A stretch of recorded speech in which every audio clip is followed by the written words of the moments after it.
Isang mataas na opisyal naman ng PNP Highway Patrol Group ang sibak sa pwesto matapos na ito po'y mambugbog at nanutok pa ng baril sa isang patrolman dahil lamang po sa alitan sa parking lot. Naku po! Mar Gabriel magbabalita. Mar! Yan ba? Gano'n? Pagod nga yung lalaki. Bandang alas 8 ng gabi noong December 16 nang makuha na ng video sa parking lot ng PNP Highway Patrol Group ang umano'y pananakit ng isang police colonel sa isang patrolman. Nakasibilyan ng dalawa dahil katatapos lang noon ang kanilang party. Kita na may hawak na baril ang opisyal habang pilit na pinaluluhod ang patrolman. Ayun, may hawak na baril. Pakita ko. Kwento ng biktima na tumangging ipakita ang kanyang muka. Nagulat daw siya nang biglang tutukan ng baril ng opisyal. Minura, pinagbantaan at binugbog daw siya sa loob ng halos 30 minuto. Siyempre po, takot din po ako, gawa ng may pamilya din po ako. Yun nga po, yung bigla na lang po buwaba, tapos nag-load ng baril, tapos tinutok po sa akin, tinadyakan po ako. Then, ito po. Mabuti na lang daw at tinulungan siya ng iba pa nilang kasamahan para awatin ang opisyal. Pero para po sa akin, ma'am, yung amoy po nung alak, then the way he act po, under the influence din po ng alcohol. Wala po. Sinibak na sa pwesto ng liderato ng PNP-HPG ang police colonel na hepe ng Investigation Management Division.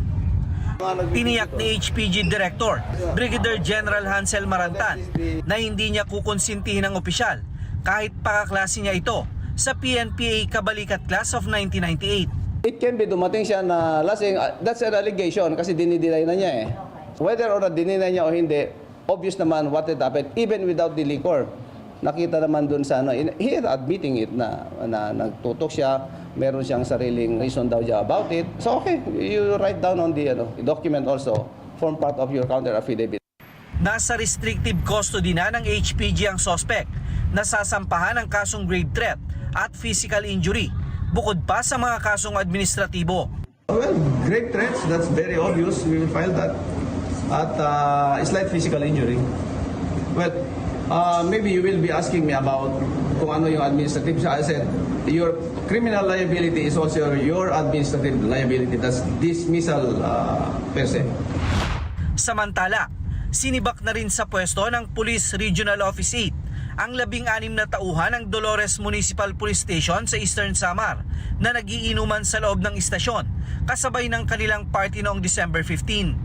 Kasamang inalis sa pwesto ang 15 non-commissioned officer at isang non-uniform personnel. Sinibak na rin ang kanilang chief of police dahil sa command responsibility. Under sa ating protocols and guidelines, bawal po kasi ang mag-inom sa loob ng police station. Kaya yun nga, after we have received the report, nagkaroon po ng investigation.